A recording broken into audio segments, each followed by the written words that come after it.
Hello everyone, my name is Jonathan Stevens. I am speaking to you today about a very controversial issue.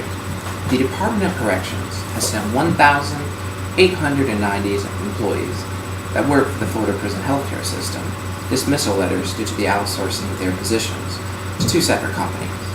The two companies will be on the job by January. However, the ex-employees labor union has filed a lawsuit against the state, and there is a chance that the lawsuit will go through and the Florida Prison Healthcare System will not become privatized. Now, before I go any further, I must first make sure that everyone understands the dire situation that America faces at the moment. Deficits created by states make up the national debt. The burden of deficits is often forwarded to future generations. Each month, we, the taxpayers, are accruing more and more debt. Deficits must be cut in order to balance the budget and end overspending. Of course, this means that sacrifices will have to be made. And of course, no one wants to do that, but it must be done. As an elected official of the Phi Theta Kappa Honor Society and a devout research enthusiast, I can assure you that proper research and reasoning abilities have been utilized for this presentation. During the next several minutes, I will attempt to persuade you in favor of privatizing the Florida Prison Healthcare System and to write the labor union asking them to drop the lawsuit due to the following reasons: the amount of money that will be saved, the improved quality of healthcare that will follow due to the competition, and the innovative services and products that may arise. First, I will begin by speaking to you about the amount of money that will be saved. The prison healthcare system has projected savings of $34 million in the first year alone. Now that is a shocking amount of money.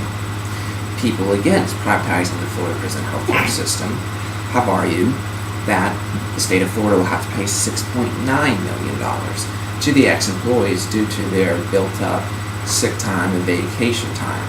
Now they do have a point, yet the state will make up the money in a matter of months due to how much they're saving, and in all honesty, they would owe them that money either way. You may also be wondering, what about the cost of unemployment benefits? After all, that would come from taxpayers' money. The answer to this question is simple. All unemployment benefits, or all employees have been promised first chance at all the jobs from the two new companies. So that has been covered. Now let's go over the myths. It is a myth that privatizing hurts employees. It actually helps many employees in many ways. There are new advancement opportunities and different things that they offer. Also, examinations of instances where governmental service was shifted to a privatized one shows that they result in few, if any, layoffs. Also, many private companies offer better opportunities for advancement, as I said before, and a review of over 100 studies showed instances of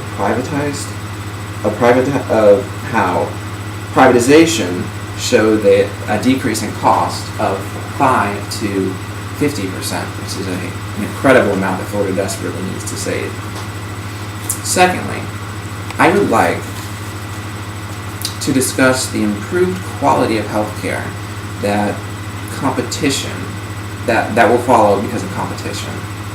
Competition is the driving force of capitalism. It is imperative to have quality services and products. Now, we can all presume that if an institution has no fear of being replaced, then that institution has no need for improving their products or services. This is yet another reason why bidding out the financial prison healthcare system to a private company would be beneficial. Now, companies who actually win the bids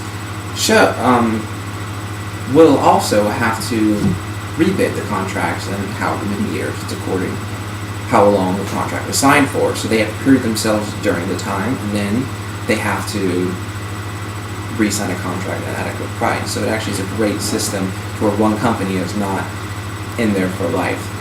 every several years, and other companies have a chance to be in there. Now, if we do not move forward and embrace privatization, we are supporting monopolistic ideals. I hate to be that extreme, but it's quite true. Now, I have here, this is important to mention, the Eighth Amendment guarantees adequate health care to inmates. Now, I know that many people look at inmates as murderers and rapists. Do not get me wrong, some of them are. Others simply made bad choices in their lives and plan to change everything about their lives when they get out. And there is no reason why they should not have adequate health care while they are in prison. Each inmate is still a human being. Therefore, they deserve adequate health care. If their health care can be improved, we as a society must move towards privatization. Now, the last subject that I would like to talk to you about is the topic of innovative procedures and products that may arise. It is through competition that innovation thrives. New procedures and ways of doing things are often thought of in order to obtain or maintain contracts. I do not need to remind any of you about the prices of your own health care. Many of you, myself included, feel the pinch of the costs of health insurance, co-pays at doctor's offices or the hospital, wherever you're at, and procedures that are not covered under insurance. So,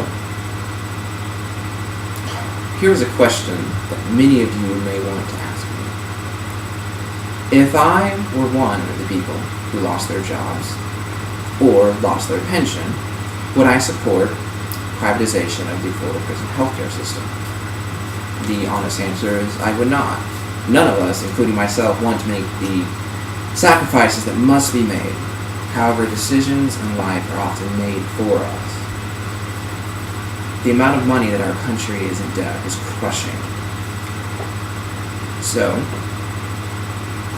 for the good of the inmates and America, you must all support privatization of the prison healthcare system and write the labor union asking them to drop the lawsuit for the following reasons: the amount of money that will be saved, the improved quality of healthcare that will follow due to competition, and the innovative services or products that will arise. Thank you.